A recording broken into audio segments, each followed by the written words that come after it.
በርካታ ቀውስ የነበረበት ወቅት ስለነበረ ያንን ለማድረግ የሚያስችል ሁኔታ አልነበረም የነበረው። መጨረሻ ላይ ግን በተለይ ፈረንሳዮች ባደረጉት ከፍተኛ ጥረት ጅቡቲ በአንድም በሌላ መንገድ ኢንዲፔንደንት እንድትሆን ወይንም ነፃ ሀገር እንድትሆን ያው የረጅም ጊዜ ጅቡቲን ታሪክ የምታውቁት ነው። በቀጥታ በብዛት የሚኖሩ የነበሩት አፋሮች ናቸው። የተዳደርም የነበረው በተለይ ደግሞ በዚህ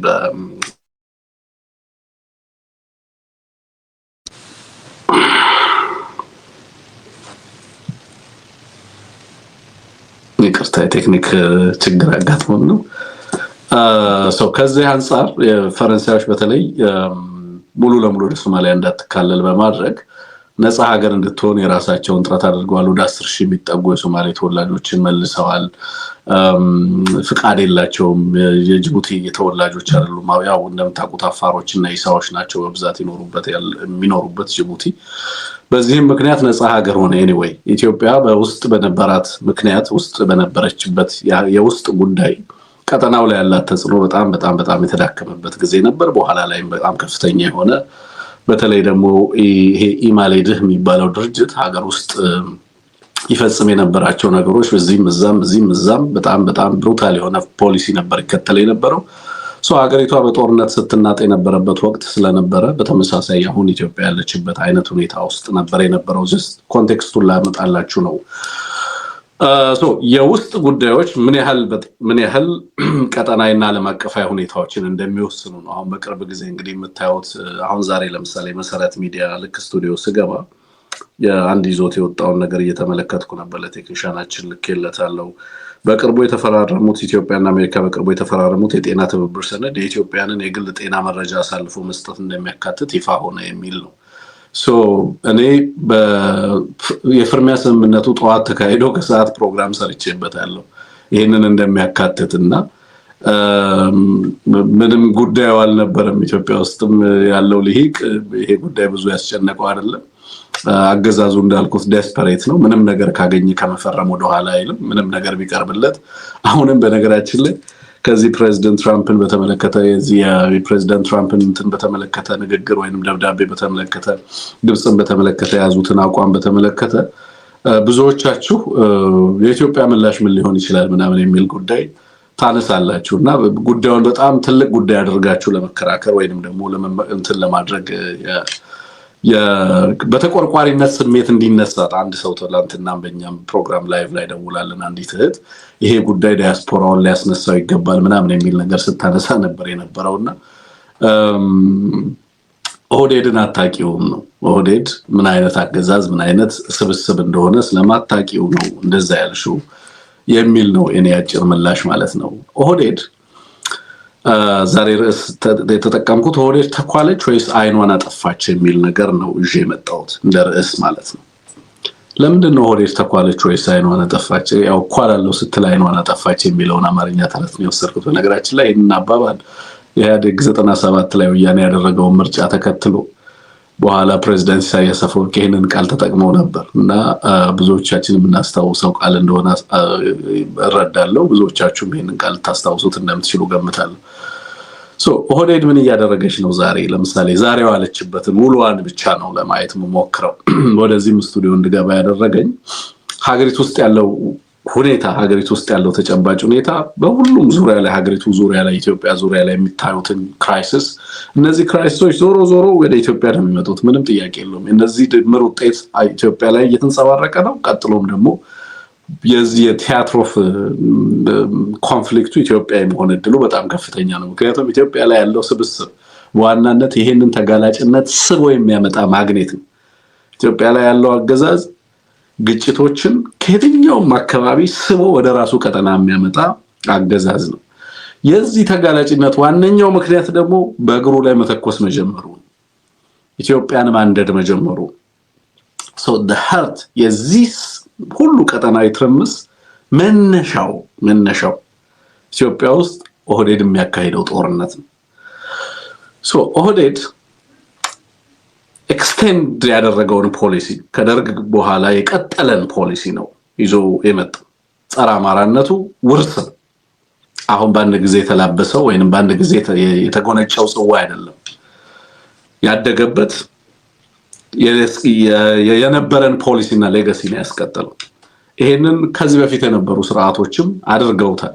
የእያንዳንዳቸው ስርዓቶች መውደቅ ሀገሪቱ ውስጥ ከሚያደርጓቸው ጸረ አማራ እንቅስቃሴና በተለይ ደግሞ በኢትዮጵያ ውስጥ የሚያደርጓቸው ጦርነቶች የውስጥ ተጋላጭነታቸውን በከፍተኛ ደረጃ እያሳደገው አብዛኞቹ ከውጭም ከውስጥም በሚነሱ ጉዳዮች ተልፈስፍሰው መጨረሻ ላይ ስርዓቶቹ ራሳቸውን በልተው ቢጠፉበት ሁኔታ ይፈጥራል። ኦህዴድ ከፕሪቶሪያ በኋላ ያሳየ የነበራቸውን ባህሪዎች ሙሉ ለሙሉ ትቶ ዛሬ ጥምቀትን ሲያከብር ጎንደር ላይ ሄዶ ስለ ኢትዮጵያዊነት አማራን ሊያስተምር ሲንደፋደፍ ተስተውሏል። ኢትዮጵያዊነት የእንትን ሚዛን ጠላታችን ብዙ ነው። ኢትዮጵያውያን አማራ ጨዋነትህ፣ የጥንቱ አማራነትህን፣ ባህልህን፣ ኩሩነትህን አምጣው እንጂ አሳፈርከን እኮ እየተባለ ነው ያለው። ኦኬ ጎንደር ጎንደር ጎንደር ጎንደር ሲል ነው ያለው። ኦኬ የጎንደርም ህዝብ የአማራም ህዝብ ኦኬ የኦህዴድን መተራመስ ሲታዘብ ሲደነቅ ሲያስተውል ነው ያለው። ምን ያሳየናል? ምን ያሳየ? የኦህዴድን ትራያምፍ ነው የሚያሳየን? አሸናፊነት ነው ወይስ የኦህዴድን ልመና ነው የሚያሳየን? ኦህዴድ ከዚህ በኋላ የምትተርፍ ከሆነ የምትተርፈው በአማራ ፍንካች፣ በአማራ ፍርስክስክስ፣ አማራ እርስ በርሱ ከተጋጨላት ብቻ መሆኑን ተገንዝባ ለአማራ ኢትዮጵያዊነትን ልታስተምር ስለ ሀገር አብሮነት፣ ስለ ታሪክ፣ ስለ አባቶች ዕውቀት፣ ስለ ጠቢብነት፣ ስለ ዝምታ፣ ስለ ማስተዋል፣ ስለ መቻል፣ ስለ ምን ያልተነሳ ጉዳይ አለ? ምን ያልተነገረ ጉዳይ አለ? እኳኳላለሁ ስትል ነው እንግዲህ አይኗን ያጠፋቸው ኦህዴድ።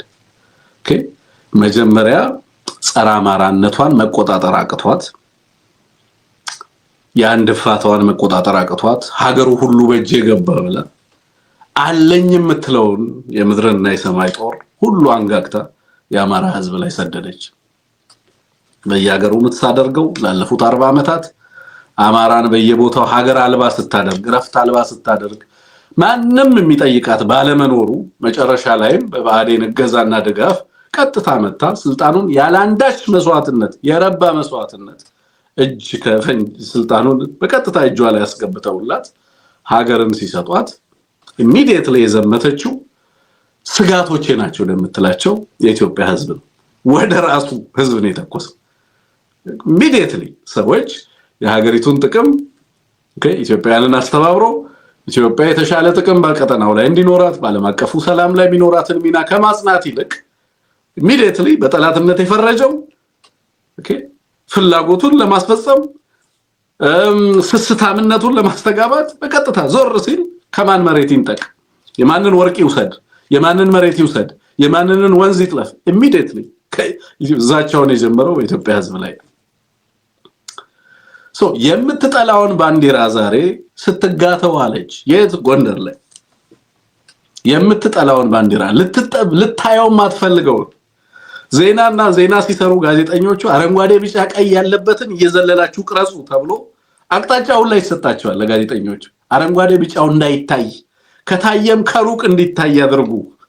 ኦኬ አዲስ አበባ ላይ አረንጓዴ ቢጫ ቀይን ከልክላ የቤተክርስቲያኗ ባንዲራ ብቻ እንዲያዝ፣ ከዛ ውጪ ምንም አይነት የኢትዮጵያ ነገስታትን ቀደምት የኢትዮጵያ ነገስታትን የሚያስታውስ ምንም ሚሞሪ የጋራ ትውስታ እንዳይታይ ከፍተኛ ቁጥጥር እያንዳንዱን ግለሰብ እየሰለለች ከናቶች ቀሚስ ላይ ብቻ ሳይሆን ቤት ውስጥ እንግዲህ አረንጓዴ ቢጫ ላይ ቀለም ላይ የተሳሉ ሰዓቶችን እንኳን ሳይቀር ቤት ውስጥ አረንጓዴ ቢጫ ባንዲራ ሰቅልሃል እየተባለ ግለሰብን እየወሰዱ ወደ እስር ቤት የሚወረውሩት ኦህዴዶች ዛሬ ባንዲራውን እያዩ ሲጋቱ እየመረራቸውም ቢሆን አማራን እስከ ከፋፈለልን ድረስ ነጥለን አማራውን አንዴ ጎንደር፣ አንዴ ጎጃም፣ አንዴ ሸዋ፣ አንዴ ወሎ እያል አማራውን ለማዳከምና ከዚህም ከአማራ መከፋፈል እኛ እናተርፋለን የሥርዓታችንም ቀጣይነት በዚህ ላይ ብቻ መሰረት ያደረገ ነው ብላ ህልውናዋን ከማመን ለምን ጀመረች?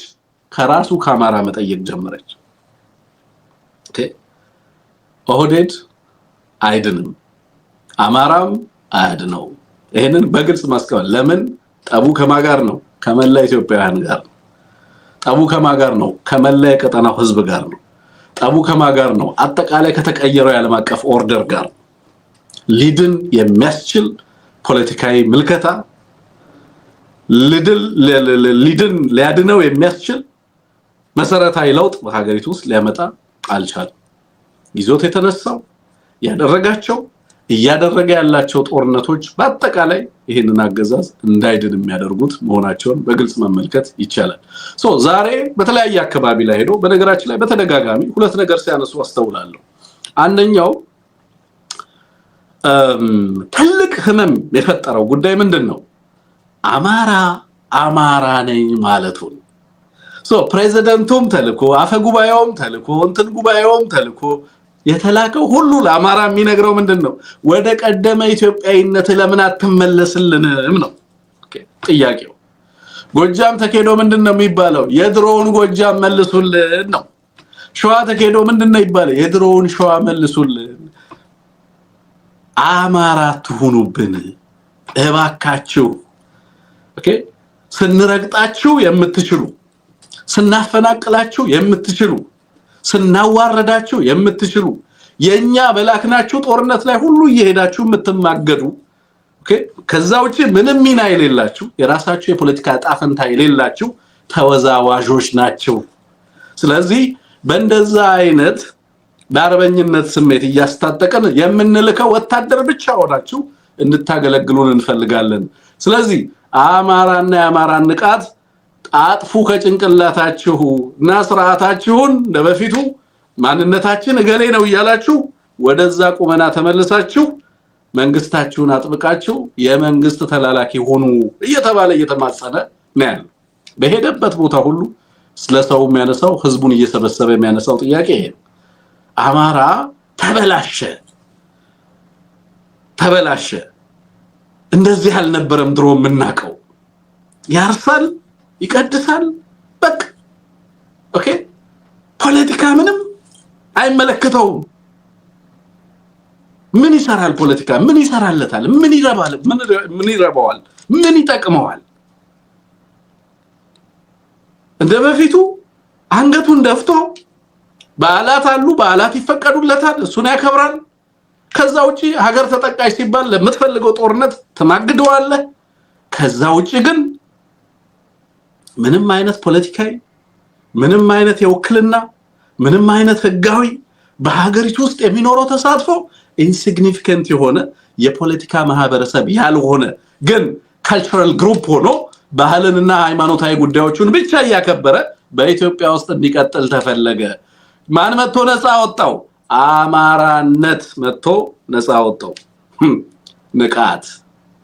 ንቃት ዛሬ ጎንደር ላይ አማራን ስለ ኢትዮጵያዊነት ሲሰብኩ የጎንደርም ህዝብ የአማራም ህዝብ የኢትዮጵያም ህዝብ ቁጭ ብሎ ሲታዘቡ አለ ለምን ዳስፕሬት ሆነ ኦሬድ ኳኳላለው ብሎ አይኑን አጠፋ ባንዲራ ነጥጣለው አለ እሴቱ ጋር ተጋጨ ጦርነት አወጀ ሚሊዮኖችን አፈናቀለ ሀገር የኔ ነው አለ ከተማው የኔ ነው አለ ወታደሩ የኔ ነው አለ አየሩ የኔ ነው አለ ሰማዩ የኔ ነው አለ ብልጽግናው የኛ ነው አለ ከኛ ውጪ ማን አለ ኢትዮጵያ ላይ አለ ምድር ጠበበችናል ጥጋቡን መቆጣጠር ሳይችል ሲቀር አያማራ ህዝብ ላይ ሁሉን አቀፍ ጦርነት አወጀ እዛው አማራ ክልል ውስጥ ተቀብሮ ዛሬ የአማራን ማዳኛ እየተማጸነ ይገኛል ስለዚህ የኛ ድል አለ ከጠላቶቻችን ክፍተት ይመነጫል እነሱን ከከፋፈልን ብቻ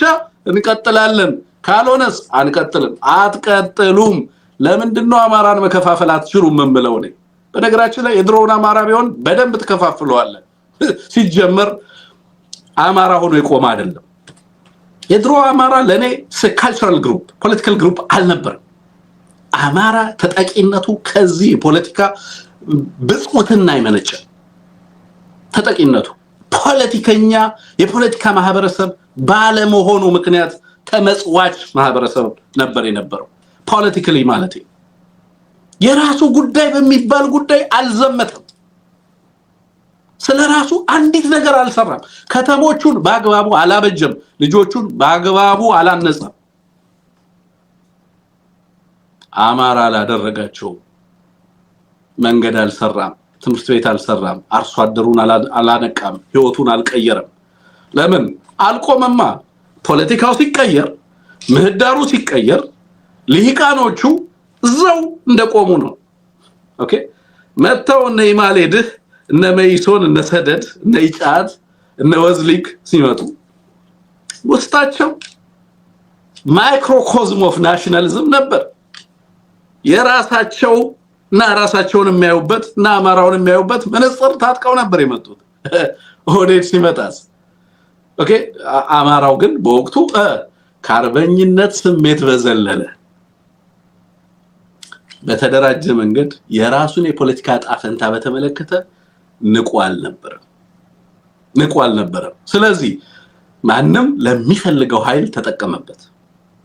ትውልዱን ማንም በሚፈልገው ልክ። ለዛ ነው መጨረሻ ላይ ዚያድ ባሬ ኢትዮጵያ ውስጥ አሁን ወታደር የለም፣ ልሂቅ የለም፣ ያለው የተንበዛበዘው ኢማሌድህ ነው ብሎ ኢትዮጵያን የወረረው። ምክንያቱም ኢትዮጵያ ውስጥ የተነሳው ኃይል ጠረገው የአማራውን ልሂቅ፣ ግማሹን በስደት ግማሹን አቧድሮ አፋጀው፣ አጸደው። የአማራው ልሂቅ አልነቃም። ከዛም በኋላ ዛሬም ኩሩ እንትን ነኝ እያለ በራሱ ንዳር ነበር የሚኖረው። ግን የአማራ ብሔርተኝነት መጣና የአማራውን ህዝብ እኩል አደረገው። ኢትዮጵያ ውስጥ ያለውን ሁኔታ በደንብ እንዲገነዘብ፣ ቀጠናው ላይ ያለውን ሁኔታ በደንብ እንዲገነዘብ፣ የተጋረጠበትን አደጋ በደንብ እንዲገነዘብ፣ ስለ ኢትዮጵያ በደንብ እንዲያውቅ፣ ዛሬ እየመጡ ለምን እንደሚጋጋጡ ለምን እንደሚኳኳሉ በደንብ እንዲያውቅ፣ እንኳኳላለን ብለው አይናቸው ነው ሲያጠፉ በትዝብት እየተመለከታቸው ይገኛል ማለት ነው። የአማራ ንቃት አማራን ለመከፋፈል አያስችልም። ኦህዴድ ግን ተስፋ ታደርጋለች። አማራዎችን በሰፈርና በመንደር ከፋፍዬ እኔ ደግሞ ምላቸው ምንድነው ያንን አማራ አንመልስላችሁም። የለም እሱ አማራ በመንደር ከፋፍላችሁ የምትሰፍሩት አማራ ዛሬ የለም። ዛሬ ያለው አማራ ራሱን የሚያይበት መነጽር። በነገራችን ላይ አንዳንዶች ኦኬ ይሄ የአማራ ትግልና የዚህ ትውልድ ጥያቄ ነው ዛሬ በየለቱ በኮንፊደንስ ወጥተው እነጌታቸው ረዳ ለሚናገሩት ነገር በኮንፊደንስ ምላሽ እንዲሰጡ ያደረጋቸው ያጠቃላይ አማራ ትውልድ ትግል አካል እንዳይመስላችሁ። ተናጥላዊ አይደለም ድሉ። የእያንዳንዱ የአማራ ህዝብ ንቃትና እየተደረገ ያለው ተጋድሎ ነው ዛሬ ለእያንዳንዱ የአማራ ጉዳዮች ለሚነሱ ትችቶች በኮንፊደንስ ምላሽ እንዲሰጥ እያደረገ ያለው ዛሬ እየተደረገ ያለው ተጋድሎ እየተደረገ ኦህዴድ የማትፈልገውን ባንዲራ ስትመለከት፣ የማትፈልገውን ዜማ እየሰማች፣ የማትፈልገውን ነገር እና ያለላትን ውስጧ የሌለውን ነገር ስለ ኢትዮጵያዊነት ለማቀንቀን ስለ ባህር በርና ስለ ቀይ ባህር ልታወካ መጣች። ከምን ያማራውን እስከ ከፋፈለላት ድረስ ማታደርገው ነገር የለም። ከፋፈለላት ወይ ያማራውን የሚኒሊክን ባንዲራ የሚኒሊክን ፎቶግራፍ የያዘ ቲሸርት ለብሳችኋል ብለው ዛሬ ትናንትና ከትናንት ወዲያ ወጣቶችን እያደኑ ሲያስሩ ነበር የነበረው። ኦኬ ያቺን ባህሪዋን ይዛ ግን ደግሞ የቀይ ባህር ሻምፒዮን ሆና መምጣት ፈለገች። እውነተኛ ባህሪዋና በትክክል ሀገሪቱ ውስጥ ያለው ሪያሊቲ ማች ሊያደርግለት ሊገጣጠምለት ያልቻለ ስብስብ እንደሆነ ትመለከታላችሁ። አማራውን እንከፋፍላለን ብለው የሚያደርጉት ነገር አማራው ትልቅ ህዝብ እንደሆነ በርካታ ዘመናትን እንዳለፈ እንደዚህ አይነት ከፋፋይ ፖለቲካ ሴራዎችን በተለያየ ዘመን ያለፈ ብዙዎችን የሚያውቅ አሁንም ጥቅሙን በሚገባ የሚያሰላ ወጣቱ ላይ ስታዩት የነበረው ዛሬ አንድ የተወሰነ ቪዲዮ እንደው ልታሳየን የምትችል ከሆነ ጎንደር ላይ የነበረውን ድባብ ልታሳየን ትችላለህ። በዳኛው አለ ዘፈን የነበረውን የወጣቱ ሪአክሽን ትንሽ የወሰነው ይሄን ትውልድ ነው። እንግዲህ ከአማራው መከፋፈል ምን እንፈልጋለን? እድል እንፈልጋለን። አብይ አህመድ ከዚህ በፊት ምንድነው ያለው? ለማሸነፍ እድል እንፈልጋለን። ኦኬ ለማሸነፍ እድል ከማን? ከነሱ መከፋፈል እድል እንፈልጋለን። ስለዚህ አማራውን እንከፋፍለዋለን። ኦኬ ሶ አማራው አይከፋፈልም። እንዳይከፋፈል ተደርጎ ተሰራ። ለምን? ንቃት የሚያውቅ ትውልድ አይከፋፈልም። አማራነቱን ጥቅሙን በሚገባ አስልቷል። በጋራ ቴንክስ ቱ ዩ ጋይስ ጦርነት አውጃችሁበት አማራውን አንዳርጋችሁታል። የበጋራ ፍጅት አስተናግዷል። አንዳንዴ ጦርነት መልካም ነገር አይደለም፣ ግን ደግሞ የራሱ ሶሻል ፋንክሽን አለው። ከነዛ ሶሻል ፋንክሽኖች አንዱ በተለይ አማራውን ህዝብ በጣም ከፍተኛ ዋጋ ቢያስከፍለው በጋራ እንዲቆም አድርጎታል። በመከራ ጊዜ አብሮ እንዲተባበር አድርጎታል። ኦኬ አንዱ አንዱን እንዲያነሳ፣ አንዱ አንዱን እንዲያስተምር እነጎቤ መልኬ የብዙ አማራ ልጆች ትንሳኤ ምልክት ሆነዋል። እነ መሳፍንት እና አርበኛ ዘመነን አፍርተዋል።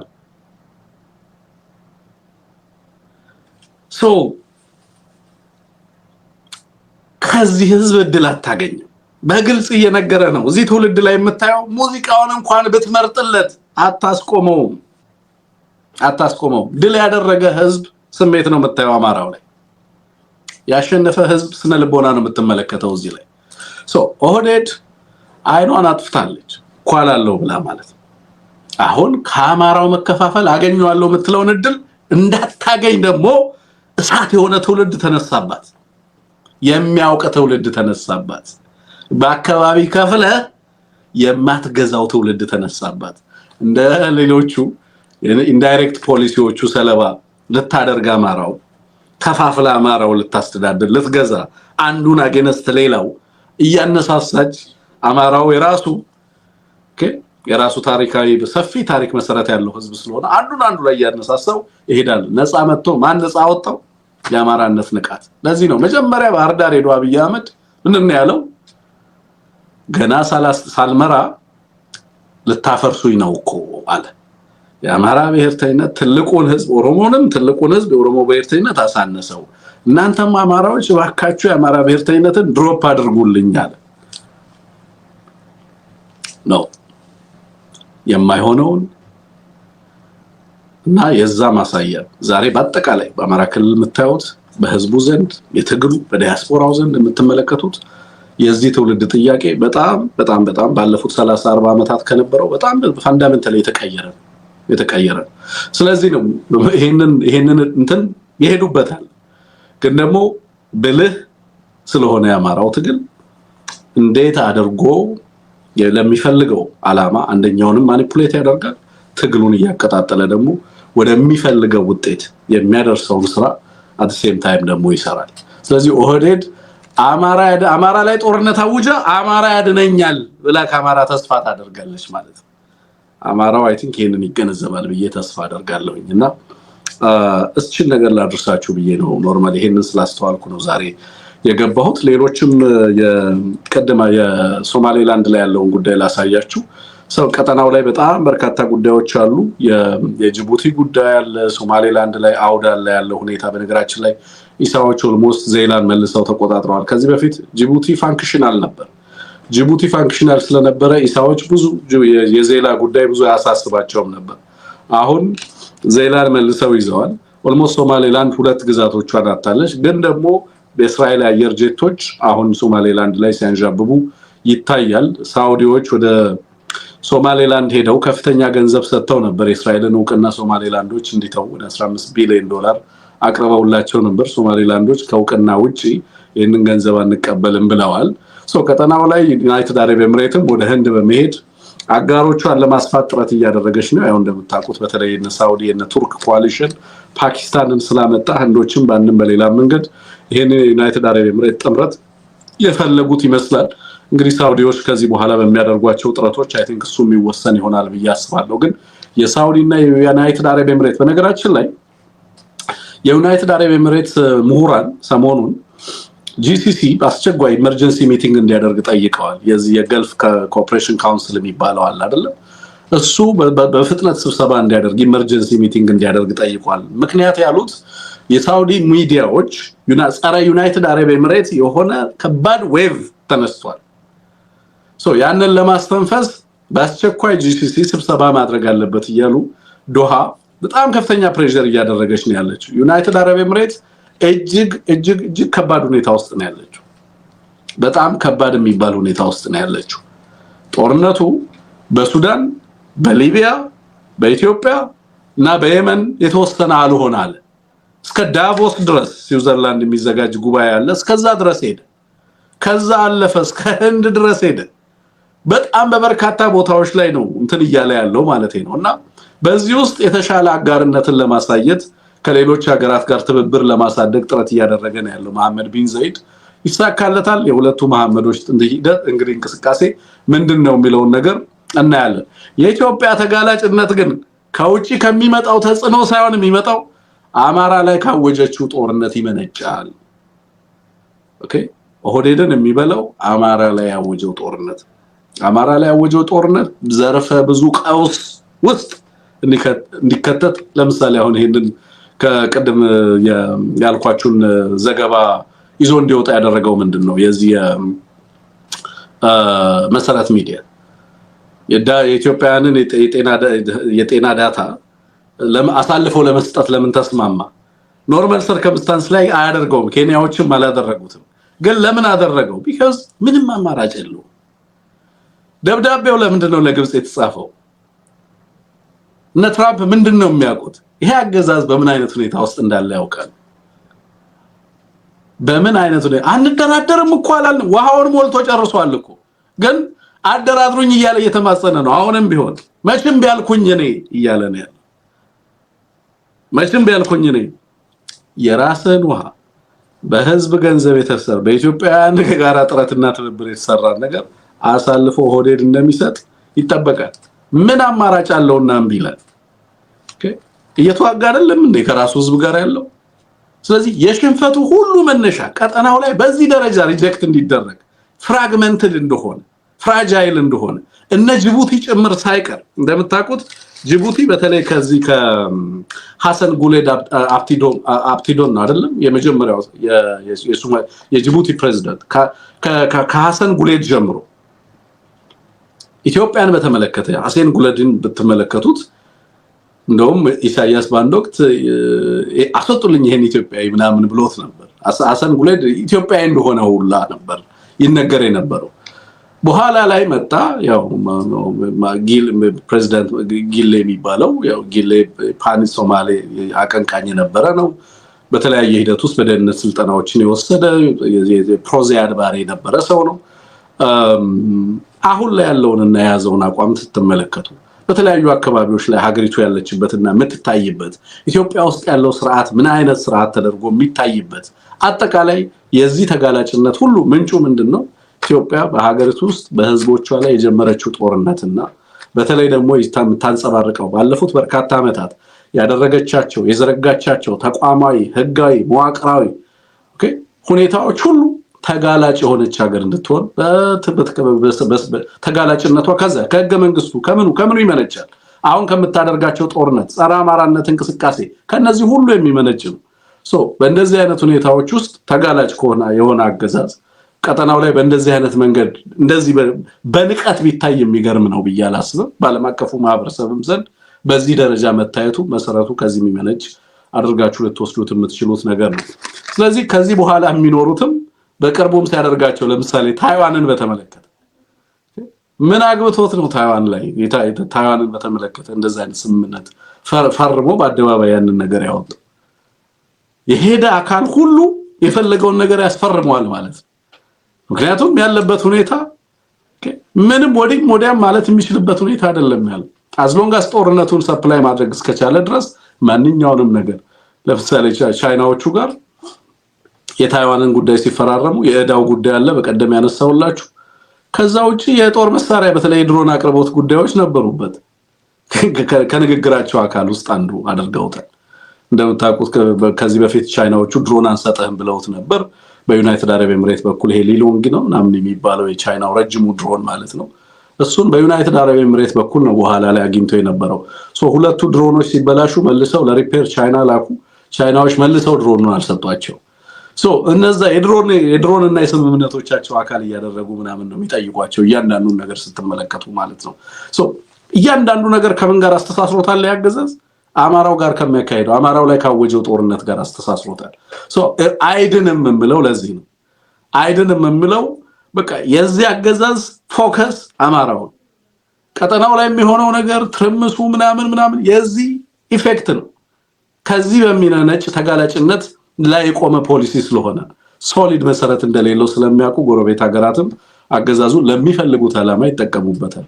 በእንደዚህ አይነት ተጋላጭነት ውስጥ ያለ አገዛዝ የአማራውን ጦርነት እስካላቆመ ድረስ ይሄ አገዛዝ ወደ መቃብር ይወርዳል። የአማራው ጦርነት ይጨርሰዋል የሚለውን ነገር ስትሮንግሊ አርጊው ማድረገው በዚህ ምክንያት ነው። ለነበረኝ ቆይታ ከልብ አመሰግናለሁ።